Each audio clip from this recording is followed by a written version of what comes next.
No, Julius is frozen for me. I'm not frozen. I'm just sitting, not moving. I'm just staring into space.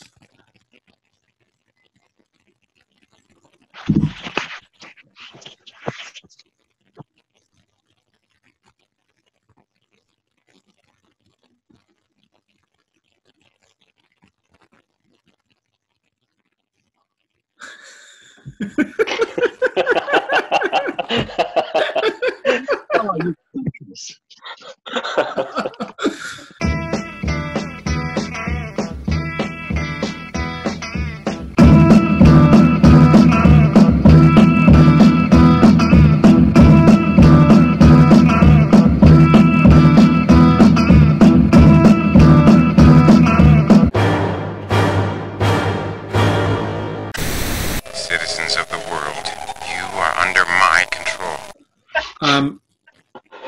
Let's begin. What's this? The something edition of the, what is it even called? Megaverse podcast. and today we're going to look at the Judge Dredd Megazine, issue 420. Good one for stoners. And 420 for life. Yeah. Well, you can keep this for life if you buy it. Or pass it It's down. good for Americans who want to celebrate Hitler's birthday as well. Celebrate whose birthday? Hitler. We've only been recording for like 12 seconds. So, let's begin. Does anyone want to talk about anything beforehand? Do we want to talk about what happened during our weeks or anything like that? Yeah, that's what I was asking. Okay, well... When I said anything, I mean anything. What have you been doing during your week, Julius? I was asking if anyone, if I wanted to talk about what I've been doing, I'd have just gone straight into it. Okay. I've just been watching the world burn this week, to be honest. All right. I missed that. I haven't watched any news. What's happened? Yeah. What's been happening? I want a dispassionate rundown of everything that's happened. Yeah, start at the beginning and go all the way through. Please, yeah. I don't know if anyone noticed, but all this started happening when Trump got elected. The world was out before. It was pretty good. I know. that's exactly what I was thinking. Comics-wise, have you bought a new comic this week, didn't you, Kieran? Yeah, some comics came in the post. Origins came in the post. An upcoming episode, we'll be looking at Judge Dredd Origins. Classic. So yeah, I'm going to be having a read of that soon. Yeah, I'm looking forward to that. And you said comics. Anything else?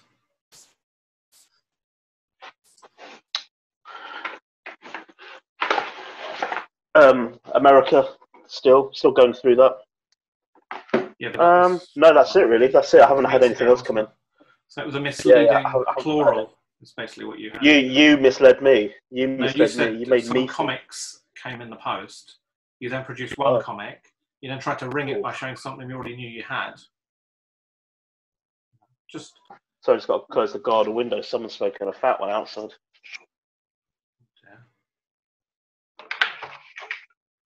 Dave, you got any comics? Sorry.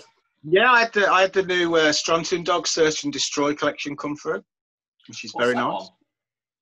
It's a collection by Rebellion of all the Star-Lord strips, including the full colour pages. Oh, nice. Yeah, it's pretty good. It's a good collection. They've good binding on it. They've done a good job. No. Binding. Gotta love that binding.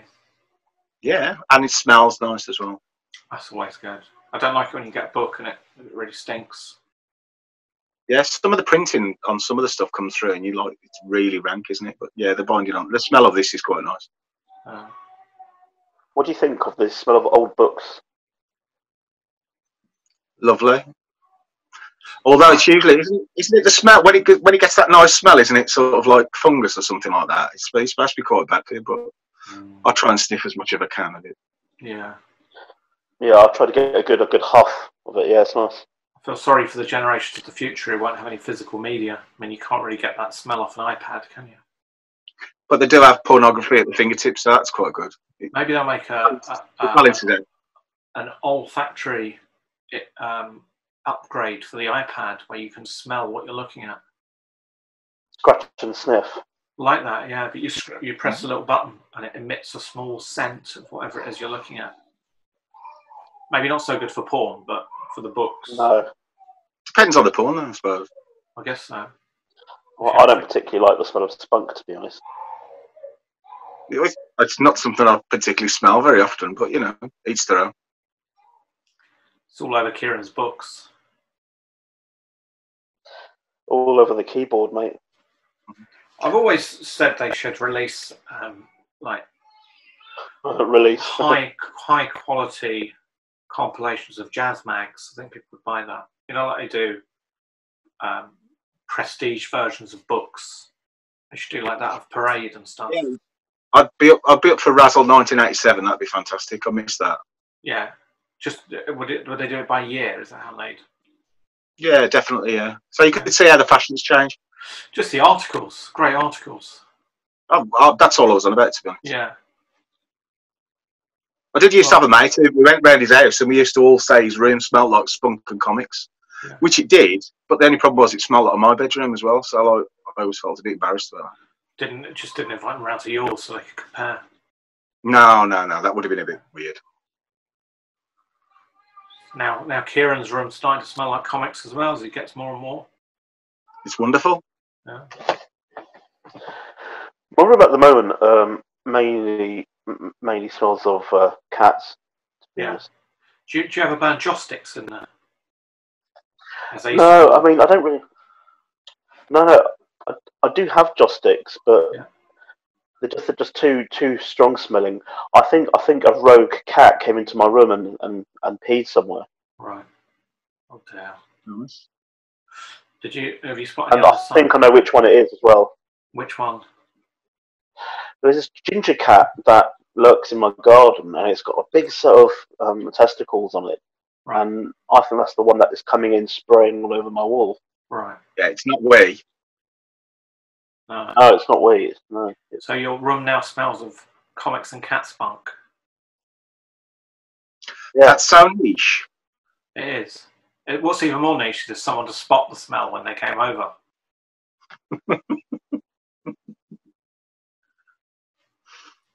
I've been watching a lot of old-time comedies, of course, with my granddad.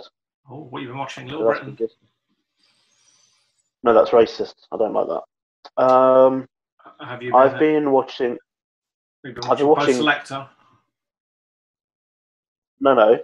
Currying Favour. Oh, is that good? Currying Favour's really good. It's about Spike Milligan. It's about an Indian family. And that was Curry and Chips, wasn't it? That's a good. Curry and Chips. Currying Favour is about these two families. There's an Indian family that lives upstairs, right, and an English family that lives at the lower floor, at the bottom, to comedic consequence. Oh wow, who's in that?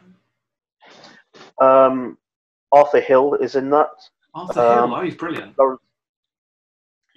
Lawrence Legg, he's in that. Lawrence Legg, okay, I don't know him. Yeah, Arthur Hill was in that sitcom about a bicycle shop. Do you remember that from the early 80s? Oh, That'll Keep Me Rolling. Yeah, it was very good. Yeah, it's very good. Yeah, clever for the time, actually. Yeah. Well, there wasn't no one even because bicycles were kind of the explosion of bicycles in the 70s, and then the bicycle shops they've disappeared now, haven't they? There's no. Halford's gone, I think. Halford's still gone. Halford's still there. Yeah. I get my bike repaired there. Okay, I suppose there is still a need. Yeah, I don't think there's many sort of independent bike shops so much now. But no, it was an independent bike shop one. It was quite progressive though. It was quite progressive comedy at the time. Yeah, that's it. And there was this famous episode about a chopper. Do you remember that one? Yeah. The chopper episode. Well, that kid brings his chopper who. Yeah, that's right. And he keeps showing his chopper around the park, and the kids all want to have a go on it. Yeah. It was good. It was a good series. You can't. I've looked it up. You can't find. It's not on DVD. I think, like Mind Your Language, they destroyed a lot of the masters of it. Oh, Mind Your Language was superb, wasn't it? Yeah, really clever stuff. Yeah.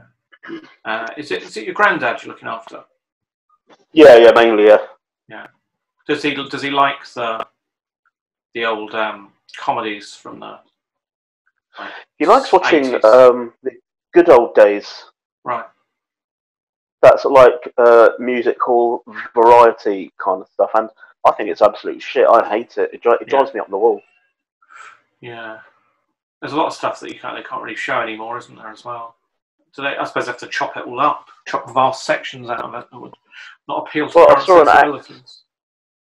Well, there was an act on it yesterday. It was John Inman and some other fellow, and obviously disgusting. I was pretty angry about it, to be honest with you. What did your granddad think? He probably thought it was really funny, didn't he?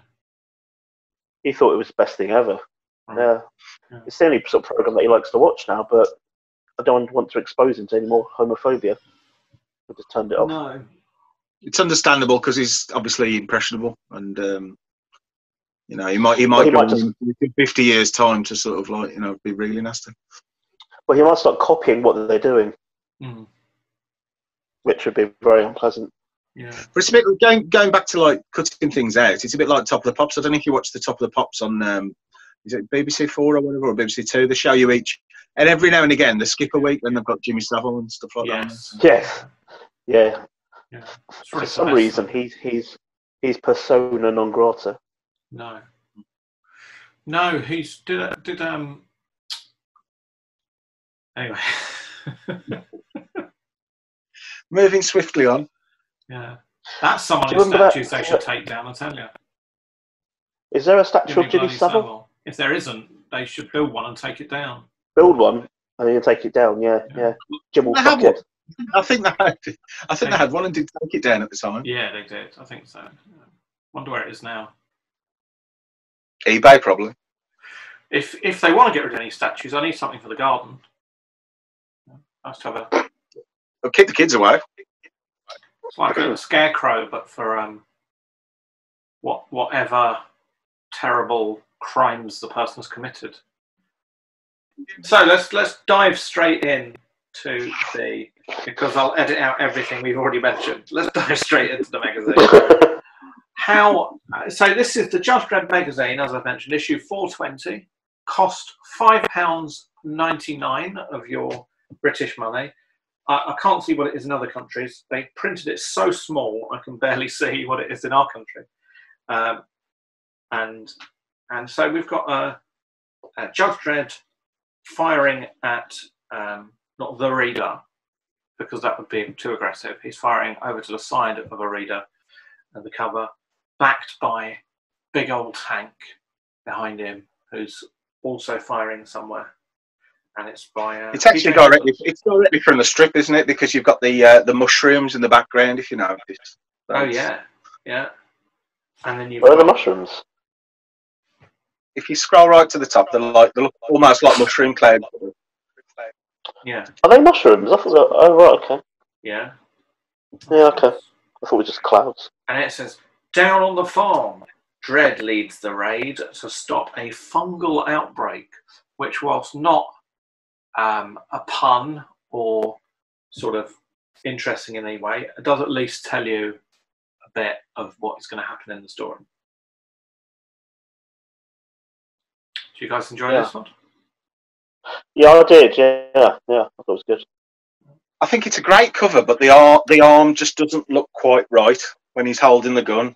It seems a bit of a funny angle. I think that's the only way you could do it with the way that the Dredd was drawn. But on the whole, it's a good picture, but the arm does look a bit funny.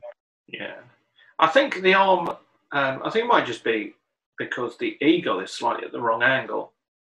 If the eagle was slightly further over, slightly rotated, it would seem more like the arm was at that angle. At the moment, it looks like the arm is pointing straight out, whereas it couldn't be for his body to be in that position. Oh no, it's just me. I'm not an artist. No. Decent cover though. Yeah, it's good. It's nice. Draws you in. It says to you, look, here's a comic about a man in a hat shooting a gun. Right. So, inside, should we go straight to the first story? Yeah. Oh, yeah. Yeah. Judge Dredd, Bad Sector. We looked at this last week. It's written by Arthur Wyatt. Art by PJ Holden, colours by John Charles, and letters by Annie Parkhouse. So I was going to cover this one, wasn't I? No, it's me. Yeah. Okay, go on then. I don't remember anything. That's all right. What happened to this one then, Dave? Well, it's quite good actually, because it's quite nice coming into this as our second part now. So we're not new readers anymore. So I kind of starting this, I had an idea of what was going on, which was nice. So it's the artwork's good throughout. Quite pleased with it. PJ Holden's really worked hard on it. There's a couple of images that look very much like Brett Ewing's. That'll be an artist that you'll come across soon. And basically, it continues the story of Caliban. They're going to take down this farm where these fungal drugs have been produced. And basically, you've got a situation where Caliban has been behind it all. So he has to wipe out everyone who's there before they can give him away, which he does extremely effectively. He gets away with it. He thinks Dredd's onto him at one point, but luckily he's attacked by one of his ex-friends. And it ends with Caliban in the shower thinking he's got away with it, and he's up to a new life somewhere else. And it shows that he's got a fungal patch on his arm, and either leading it open to another story in the future, or just showing that crime doesn't pay after all. That's it. Yeah, with a twist, an unexpected twist that I have to admit I saw coming when it said, and I'm going to get away with this. Looks like I'm going to get away with this with no consequences. I thought he's going to get the virus, isn't it? The fungus thing. I'd have to say I did guess what was going to happen in this during this episode. There was a bit too much foreshadowing, and also I found whilst I enjoyed it, I thought that Dredd was just really stupid, which I always dislike in a Dredd story, where people just easily pull the wool over his eyes and he doesn't seem to realise what's going on, despite his suspicions and the fact that he's a really good detective and investigator. And also, it did the same thing that I complained about last time, is that it's so wordy. There was so much exposition going on about what he thinks, what goes on. It's just, I just didn't think that was necessary. It was fine. It was just, it didn't really, for, 10 pages? Didn't really do that much for me. Nice artwork. What did you think, Kieran? Sorry to be negative. I don't mean to. No. I agree actually with much of the above. Anyway, I mean, I thought that the premise was really interesting. The twist. I think that the twist is in line with the story, though. I mean, I don't think the twist is too out there. It's predictable, but that's probably okay though, because it's that kind of story. Yeah. I think what I found interesting was the nod to Shakespeare with Caliban. With Caliban, of course, in A Tempest, being this evil sort of like half man, half beast, malignant character who was the son of a witch hag, and this witch hag apparently had sex with a demon or something, or something like that, a devil. And so I find it kind of interesting that there was this nefarious, awful character was given that kind of name. So I thought that was like a little bit of a fun thing for the writer to do. Cool. What's in a name? Dave? What's in a name? I don't know. No. What did you think of it? Oh, yeah, I reviewed it. Yeah, I enjoyed it. You didn't say what you thought. You just said what happened. Oh. Yeah, it was all right. This is not your average 2000 AD blog where someone just dispassionately repeats what happens in the story with absolutely no input from their own opinion. This is. Hold on a minute, sorry guys. Yeah, I enjoyed bloody it. cat has arrived. Without me. Sorry guys, something's come up. Oh dear. Oh. Yeah, I enjoyed the writing. I thought the art was good. It ended okay. Yeah, it was a nice 3-parter, of which I only read 2 parts, but it was okay. Yeah. Okay.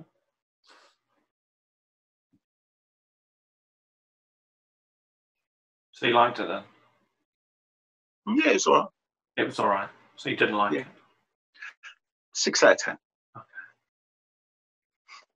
No, it was okay. God, you're so negative. Why are you guys always so negative?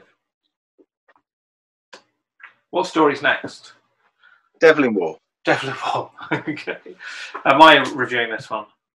Yeah, this one's yours. Okay. So Devil in War has a fight with this bloke, who I don't know who he is, and then big like squid creature, Cthulhu thing comes along, and then Devil in War gives up his mates to keep the possessed demon or something, and that's the end. Yeah, beautiful artwork though. I quite liked it. I thought it was quite interesting how he was willing to betray his friends. I mean, I've always thought of Devil in War as a good guy, but I haven't read the last couple of story arcs, so he may have changed. Quite interesting, or you could say conflicting with the intentions of the original writer. You could say that, yeah. You could say that. Depending on how you want to say it. Devil in War, he's really changed characters since the writer changed, doesn't he? It was nice. Nice enough. I found myself by the end of it going a bit, it was all a bit easy for him, wasn't it? At the end, he was just like, "Oh yeah." There was no. The threat didn't seem. Mm-hmm. What's the point in the story? It felt like. Yeah. But nice art, like you say. Yeah, I mean, I would have loved to have seen John Smith tackle this story with a different artist, with the same artist. I mean, I think he could have come up with something very different. It's not John Smith. No, if John Smith was to be writing Devil in War still with this artist, I think it'd be something special. But yeah, it doesn't seem to sit well with my understanding of the character. And then what also was kind of annoying at the end, he's got like these new superpowers because this thing's inside him, and I get that adding a like someone he can talk to, because it's hard to write a story about a character on their own. Yeah, absolutely. Yeah. If they have a sidekick or they have something like another voice inside their head they can talk to, it makes things easier, because it makes it easier to explain what's happening in the story, because they have to explain to the thing in their head. But now, I can actually, I'm thinking about it now. I can imagine that the new writers come in, has been told, you can take over and do whatever you want with Devil in War, and he's like, right, let's fuck over all John Smith's ex-characters. I'm assuming these are two supporting characters of John Smith's who he's killing off now, and I have no idea anymore. One thing we missed the episode, but there was that big pink thing, and now it's inside him. I mean, where you know, I didn't read the issue, but I'm just wondering.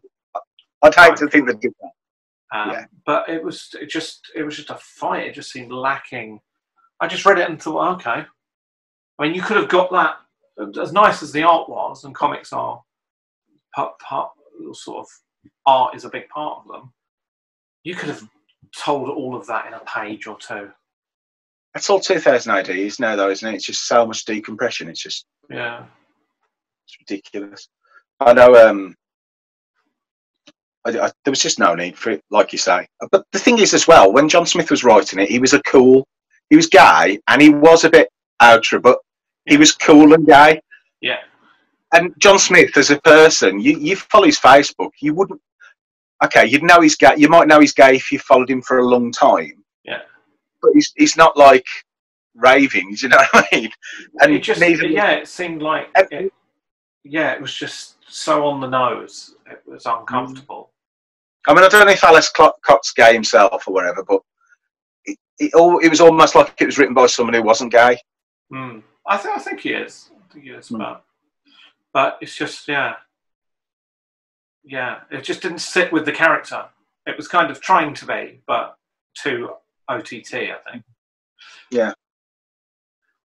Let me just I've got to restart the meeting. Okay. I'll be back. No.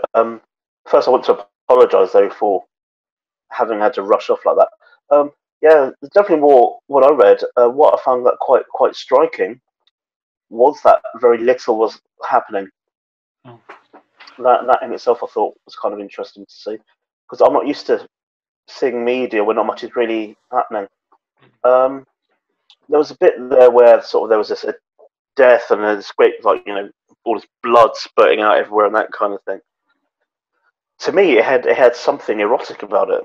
There was a sort of a homoerotic sort of fight underwater that ended with this orgasm of death, Right. which I think seems to be kind of fitting in with these themes that I'm coming across in Devil in War.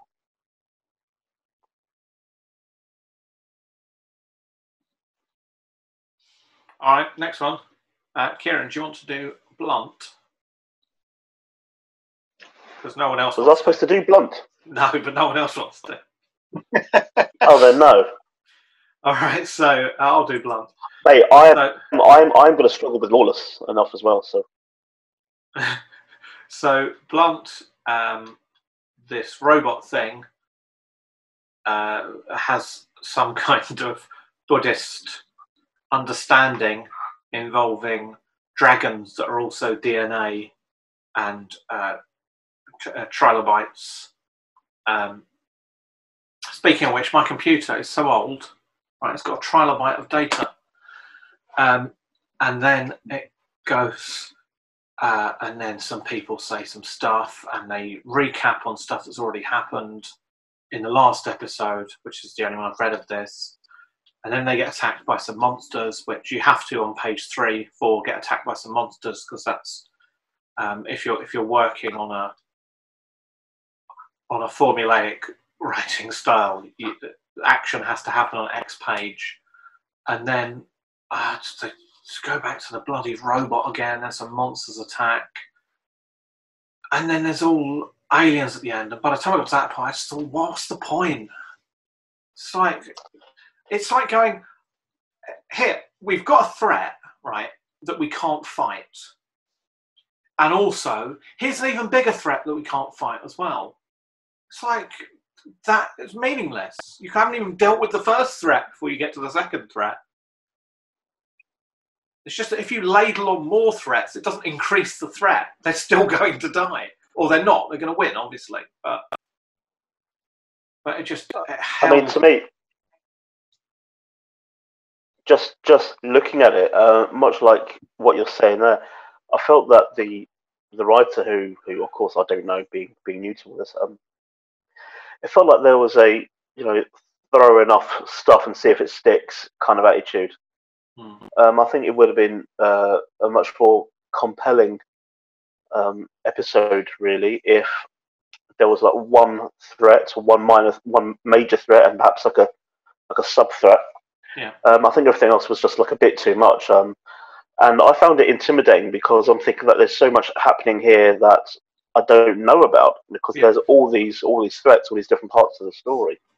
So for me, it wasn't the most accessible. And all these characters that don't seem to have any personality. They're just ciphers for more information. And there's obviously the titular character Blunt, who's the guy with the big face. Does nothing. I mean, I don't know what the point of any of these characters is. They're just there. There's things happening. It's got something to do with Eastern mysticism and DNA, and then some aliens turn up. It's like, I already knew that the planet was fighting them. You told us all of this last episode, and now you're telling all of this stuff again, and then just chucked in the spaceships. It's like... I mean, throughout reading it, I felt that as I'm going through it, why do I care about this? I couldn't find anything to care about. Same. The art is nice, I think. I preferred it in the last episode. It seems like it's trying to be exciting by using sort of exciting angles. But there is just no excitement here at all. The excitement should come from the drama and the situation, and it's just not. I don't know, but you might disagree, Dave. What did you think? No, I don't disagree at all. I was really confused by it. I kind of got my head around the last episode, even though Blunt was new to me. And this episode, it regressed. Like you said, a lot of the stuff was already explained last episode. And then, like Kieran said, they're chucking everything in. I do think I did enjoy the art. I love Boo's colours. I can understand why some people aren't so keen, but I really like Boo's colours. I think the page 2 was just absolutely stunning. I mean, that's just would make a lovely print. However, like you say, Blunt's a main character and does nothing. And the main character should, if you're only in an episode once a month, the main character should have a key part at least for several panels. I would have thought, and it was disappointing. I'll be honest with you, I was switching off while reading it. So yeah, overall poor, but I did enjoy the art. Just looking through, all that Blunt does is pick up a gun. He doesn't even shoot anything. Yeah. It's like, I don't know. And next you think being called Blunt and episode 420, there'd be something special about it. Oh yes, you think so? There'd be some kind of celebration there. Good one. Yeah. Drugs are funny. Drugs are cool. I thought Instagram was a site for ordering drugs.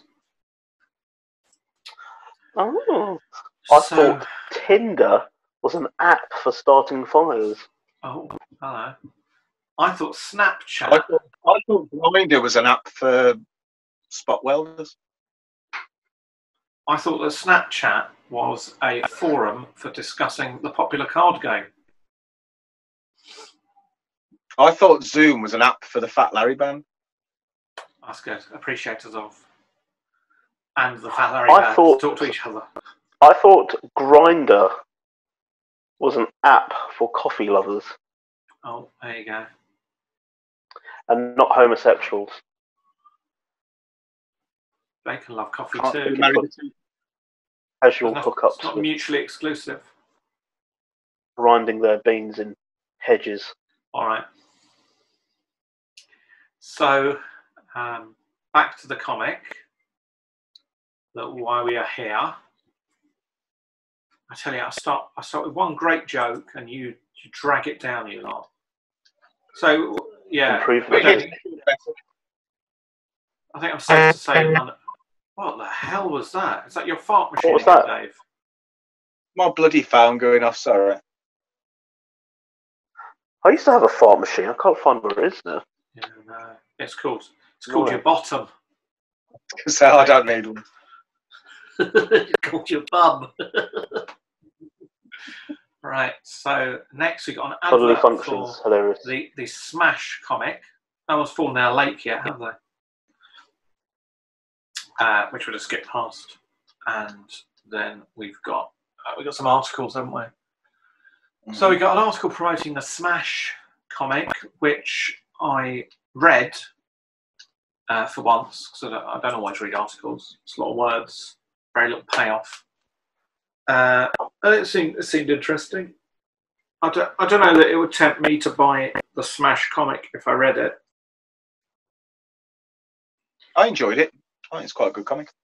Did a good job. The article, not the comic. Oh, the article. I didn't really. You said we're not talking about the Smash comic. Yeah, but I didn't. Yeah, Dave.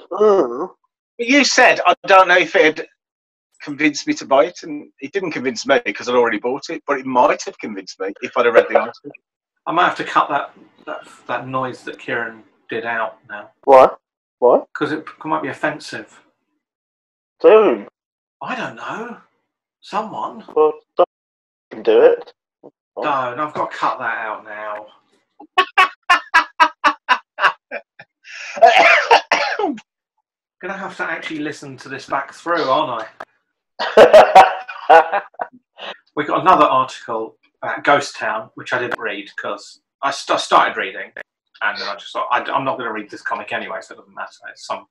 It's a puff piece about some comic that one of the other creators is doing, and then I read and there was another an interview with Jake Lynch, which was better because he's in the comic, he's a creator. It reprinted some nice stuff from Class of '79, had a bit of history of how he got into it. And I enjoyed that. More like that, please. Less self. Yeah, More, really less good article. I read it. more interesting bits. Yeah. Did you read these, Kieran? No. No. Don't know. He had some good tips for creators coming into the business as well. I thought it was good. What were his tips? Basically, he reckons that if you're going to go freelance, like he's talking about when he went freelance, get a bit of money behind you because it doesn't seem to kick in straight away. So yeah, he was How much money? It's not specific. How many months It's rent? not very helpful then, is it really? No. It was to me because I'm not an artist. It's a bit Yeah, like but saying, how much money are you going to need behind if you? you're going to start your own business, you need to have a lot of money ready to start it. How much? Exactly.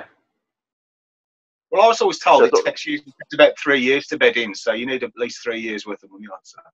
God, I don't know how you So can even save up 3 years of money. I don't know what the minimum wage is now annually, but About £2 you an have to hour. save up 3 years of 3 years of that minimum annual wage salary. It's only telling me what it is like per hour. I want it annually. Let's have a look. It's groundbreaking podcasting here. Let's give me fucking American answers. What's the American answer? $30,000. Let's say £20,000. That's not bad, is it? It's pretty good. I wouldn't mind 20 grand a year. You won't 20 grand get up there. you won't get anywhere on that in London. You get somewhere. Where? Might get an Instacard. You have 20 grand. Live at home with your parents. Don't want to. Yeah, well, you can, but it's not really living. Okay, so you're going to have to save up 60 grand. Yeah. To start a freelance career as an artist. Yeah, earning £120 a page. You're never going to make that money so back. It's not. You do it for the love, not the money. Yeah, exactly. And then what you can do is you can work as an artist for 3 years before you run out of money and have to go back to work. Well, no, I don't. I mean, if you could do 10, 20 pages in a week, yeah, it might not be bad. There's no one printing them. No, there's not enough comics out there to print 80 pages of your comic art. It's. I mean, if you can knock out, if you're the sort of person who can knock out a comic like in a couple of weeks as well, or knock out a story. So you're frozen again. Knock out a story quickly. It's likely that the quality is going to be quite low as well, and no one's going to enjoy that, are they? Unless you're an absolute genius, like what's he called, Alan Moore. Unless you're a genius like Alan, you can't really expect people to enjoy it like quickly knocked out, pay for quickly knocked out crap. I mean, the stuff in the magazine, people have worked long hours on. You can tell that they've, especially with the art, that it's high quality. It's true. I mean, you've got to be a once in a lifetime genius like Alan in order to be able to, handle that really. But then he spends a lot of time he spends absolutely ages. Like he draws out everything that is going to appear in the comic and doesn't show it to the artist, but he's because he's an artist himself. He draws everything out. Yeah. He's constantly engaged in creativity. It's amazing, really. I bought his Dodgem Logic, and it came with a CD of his music as well, and other music from Northampton. So the idea of music from Northampton sounds awful. Has there been any famous bands from Northampton? Loads. Been any famous artists from there? Yeah, loads. That's good. Alan Moore and his band. When he was an artist as well, Charles. So you've got writers, artists, and musicians from there. They are all Alan Moore, obviously, but you have them all coming out of Northampton. You looking it up, Kieran? No. Oh. No, I'm actually looking up minimum wages by country on Wikipedia. What wins? It's probably Norway or something, isn't it? Got to be. What, the highest amount? Highest hourly? Let's have a look. Or nominal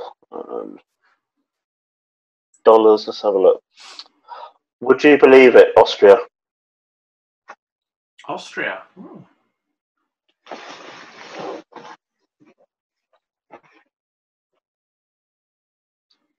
Des O'Connor from Northampton. Des O'Conquer. Not Des O'Conquer. He's like the rip-off Des O'Connor in the 80s when they started to make those loads of the video market got really big. There wasn't enough Des O'Connor product.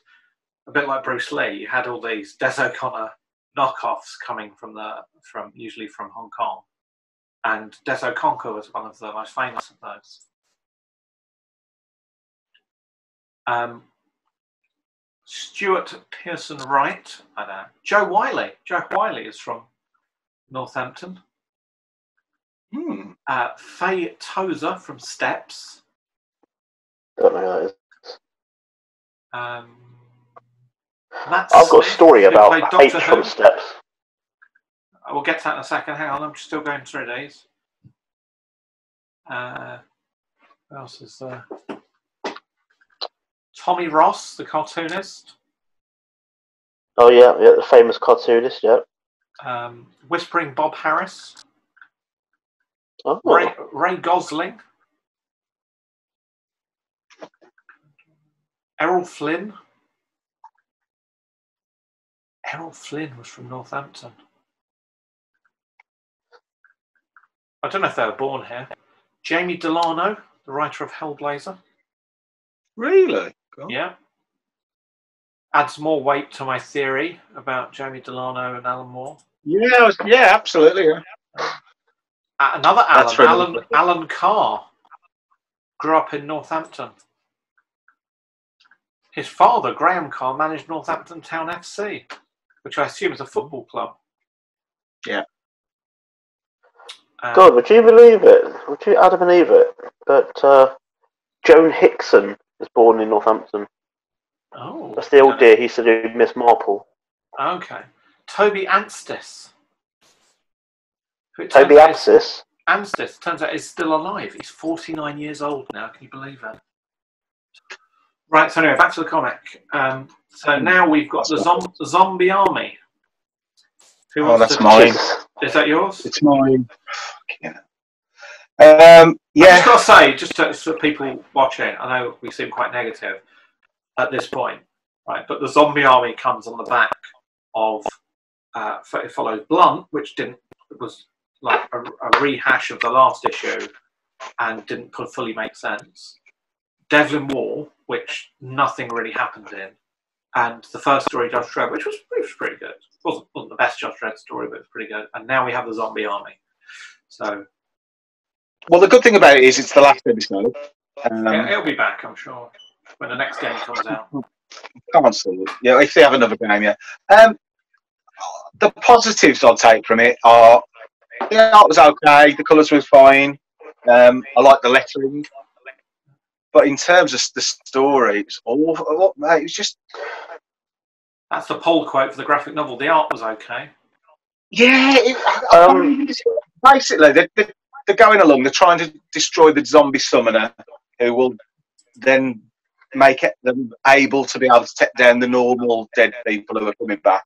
And they're waiting for the perfect shot, and all the while Patterson, the Jason Statham character, he's left on his own, and they manage to kill the summoner, and then they find out that he died off panel, which is always really cool story.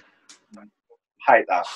And that's it. And it basically ends with the scientific guy picking up the mask that's got some power and saying, "Oh, we'll keep this because we'll be able to maybe save the world with it." Given that I know nothing about the rest of the world, yeah. Or care about any of the characters, or have anything invested. Yeah. Well, the only thing I'd say about it is it's shoehorned into the magazine purely to sell a Rebellion product. So I get that. and I don't have an issue with that. Yeah, it's fine. It's just clever marketing. That's what you do. I'm glad it's not coming back. I hope it's not coming back. I understand why it was there. And good luck. But having said that, you've got 10 pages of this in the comic that you pay £6 for, basically advertising another product. It's a bit cheap. It's a bit cheeky, really. You could have at least made it good. Yeah, Zombie on me. I think it's absolute.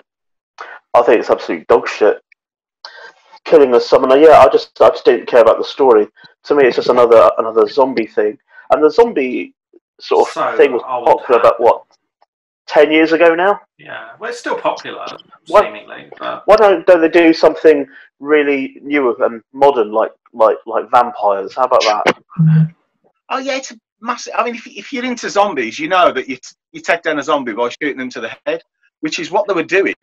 But the zombies still attacking them. They've got massive holes in their head, so you know. Zombie logic. It's a zombie game. They've not defined the zombie logic properly. No. No.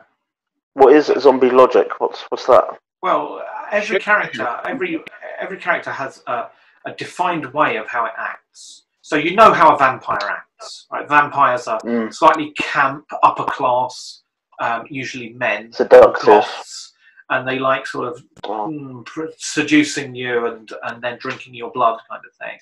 And if you had a story where a vampire, and the vampire obviously stakes through the heart, garlic, sun. If you had a vampire that could just go out in the sun, you'd go, "Oh, this doesn't make any sense." It's because it's breaching vampire logic.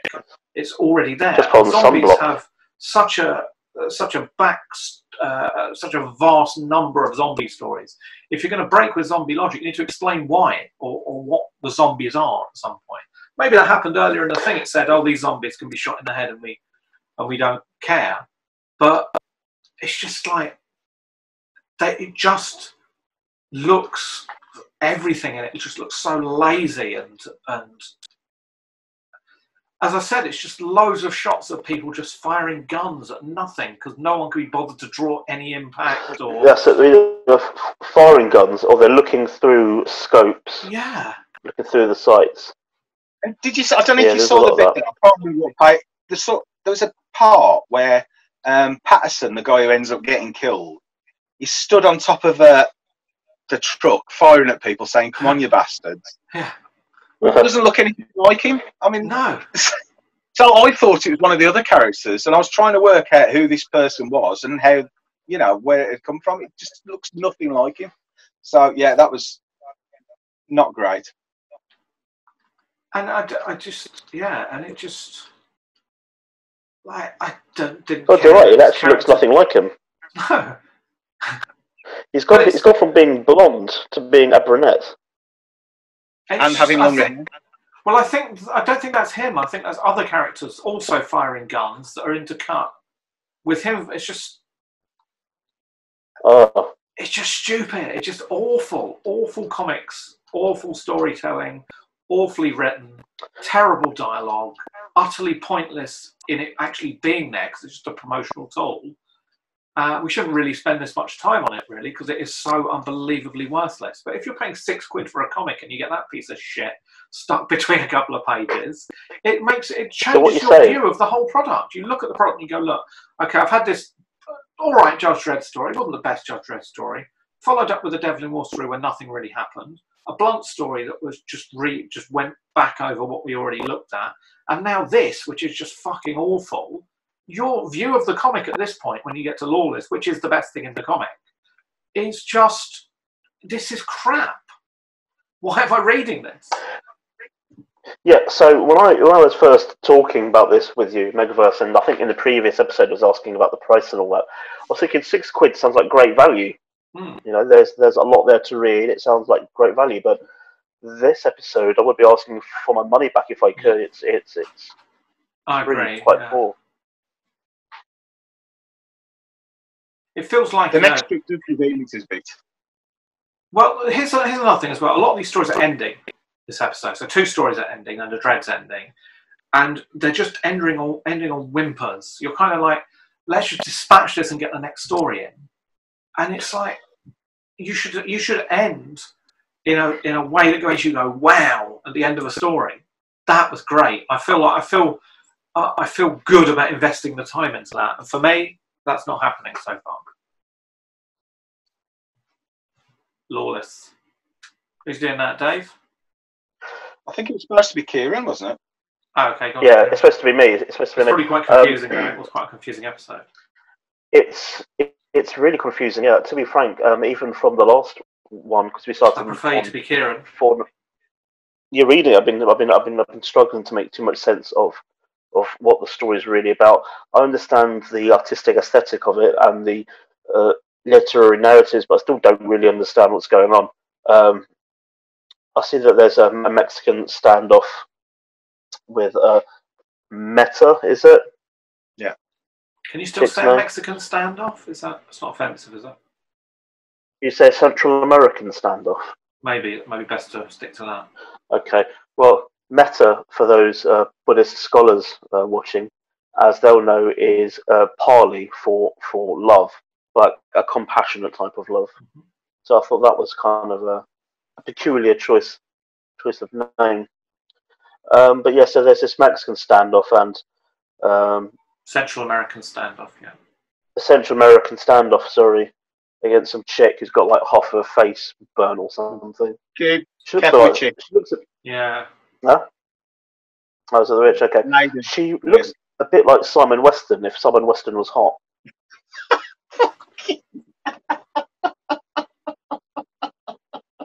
I don't know who that is.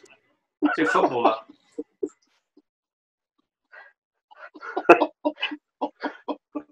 Oh, sorry, Dave.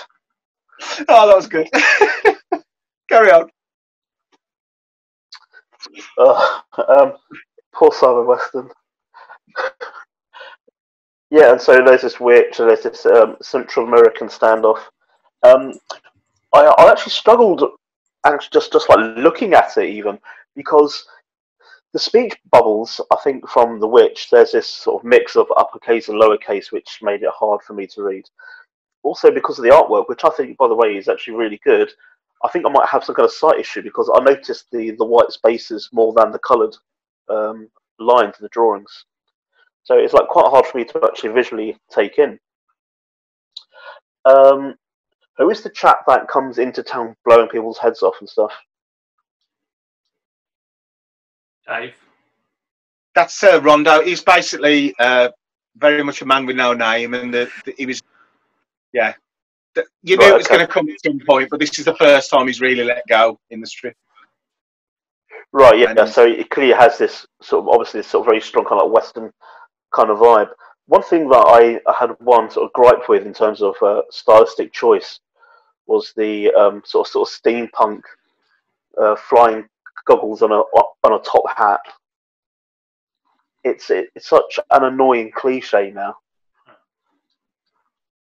Maybe she's a pilot. With a top hat? Yeah. They are in the desert, so he probably needs the goggles to get rid of the dust. True. Right, okay. Oh, well, that's me told then. There's a bit there with lots of bones. And yeah, again, I just couldn't really make head nor tail of it because I wasn't familiar with the previous episodes. Mm. And I think you certainly can't jump into this and understand what's happening. But then I suppose that's what it takes, though, in that for a comic lover would have to invest, and they'll enjoy investing in it. Whereas a new person like me, say, jumping in, it's quite alienating. But then again, you can't expect every episode to be there just for newbies. No. I think one day we'll have to go back to Lawless because I think if you read it from the start, it is superb. It's by far the best Dredd-centric story, not including Dredd, in either the Parody magazine for the last few years at the very least. Okay. So I think you get a lot out of it if you go back to the start. I certainly think it's worth me investing, going back to the first episode. Yeah, because it's quite far into it now. I mean, this is like towards the end of the third arc now. It's been around a good right. while. Okay, so it's definitely. I read the first few series, and then, but because I haven't read it for a while, I'd freely that spoiler warning, the badge at the end, I didn't get what reference that was, so that wasn't. I don't know if it was supposed to be some kind of cliffhanger or something like. Ooh. I think isn't it the serial killer or whatever who's in the jail all the way through the early part? Oh, is that what it was? Okay. Yeah. Okay. Yeah. So that I mean, that was a reveal, but I couldn't work out what the reveal was. The top panel on page 4 where she blows her head off. I think that's just incredible. That for me as a comic fan, that redeems everything that's gone before. It's really good. I see what Kieran's saying though about the white drawing your eye to it. Yeah, absolutely. Yeah, it's not just you, Kieran. Yeah, that is right. It's almost slightly confusing. The negative space is drawing you in. Which again, Dave, you said it might be better coloured. I think you might be right on this one. This might have worked better with colours in it. Well, it's a strange one because I spoke to Phil Winslade and he says no, he'd hate to see it coloured, and he'd hate to see it in the regular prog. Because I said it's that good, it should be in 2000 AD, and he was saying no, I love the way it is. Yeah. And I said, and don't get me wrong, I wouldn't want it coloured by just any old colourist. No. It's just when you see Phil Winslade's painted covers to the graphic novel, it's just beautiful. And if he was to ever paid to invest the time, I would love to see it. Yeah. I think it may have been easier to look at if the negative space wasn't white. Exactly, yeah. I think so too. Thanks. One other thing I'd say is that something, an issue we've raised with other stories is that they're overwritten and that there's still not much going on in the story.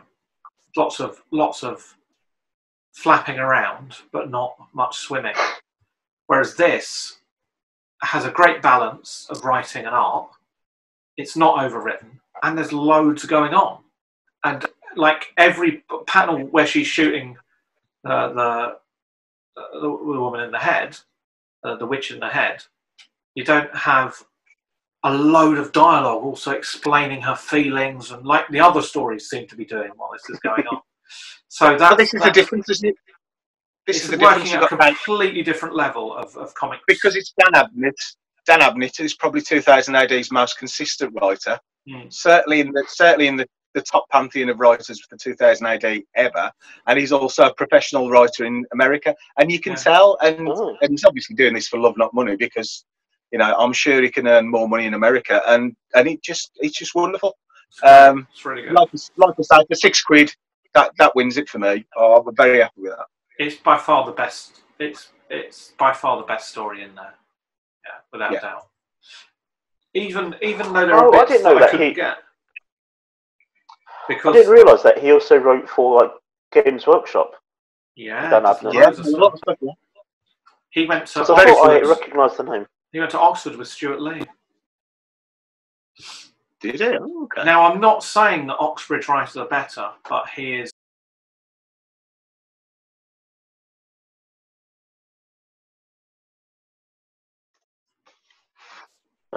Warlock. Kieran, do you want to tell us about Warlock? Which, just to clarify, it's the floppy, what they call the free graphic novel. You get 2 Warlock stories written by Arthur Wyatt, drawn by Jake Lynch, with Simon Boland and Ellie DeVille doing lettering, and PJ Holden, who did the cover for this issue, doing the cover. Was I supposed to read that one? Yes, you were going to cover this. Oh, I thought I was only doing Lawless. I didn't realise, sorry. No, you're supposed to read the whole thing, firstly. Yeah, no, I thought I did. It's just the comic book reader program that I've got. I thought it took me to the end, but it didn't. I haven't got anything. Sorry, guys.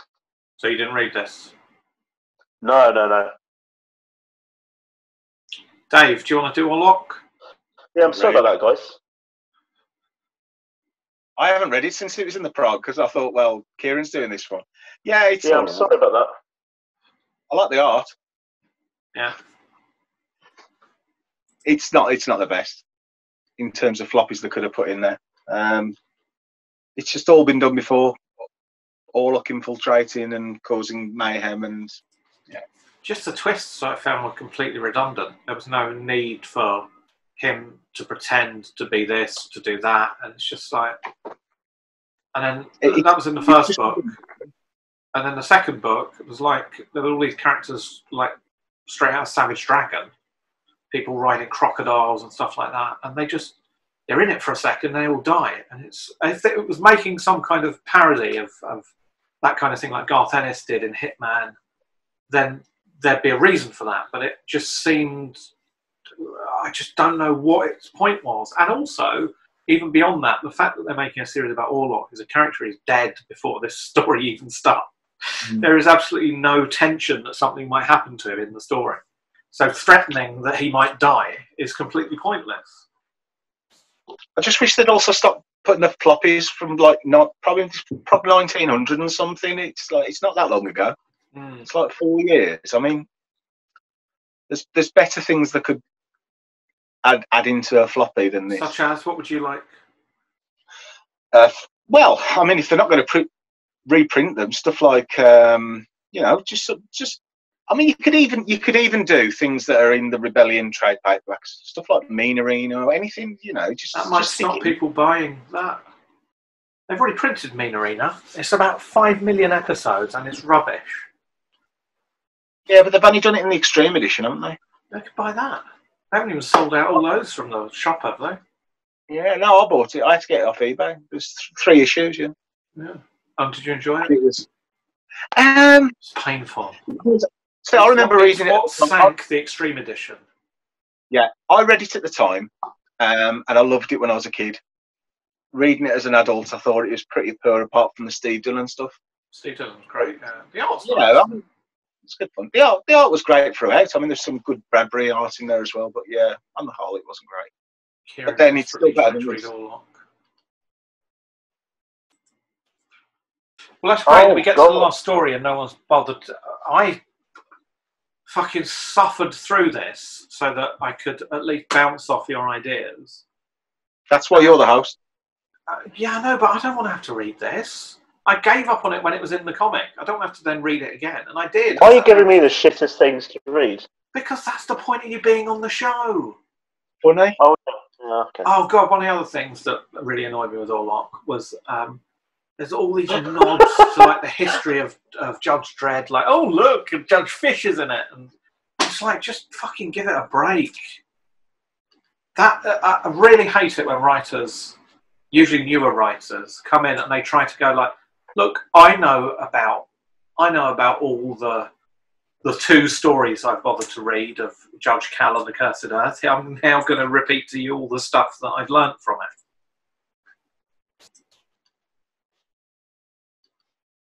Pretty much. Oh well. So that was a waste of time. Next time, can you read the? You're doing the graphic novel, yeah, Kieran. Sorry.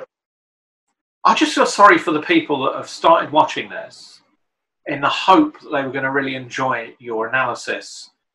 I actually can't hear what you're saying. You can't hear me. Can you hear me, Dave? I can hear you fine. Yeah, it's just Kieran. He's cocking to death, and I think he can hear you. Yeah, I think so. He's probably you just won't be able to embarrassed. hear anything with your finger in your ear, Kieran. He's embarrassed about not reading it, I think. So the poor people that have got to this point and thought, I want to hear Kieran's in-depth analysis using his literary criticism degree or whatever that he pretends to have. I've got a PhD in literature. Yeah. Now we're going to be disappointed that they get there and he's like, oh yeah, well, I just didn't bother to read it because my comic reader didn't work. Those are the people I feel sorry for. Yeah, Forget sorry, all guys. the other people suffering in the world. It's just those small group of people. So that's the end.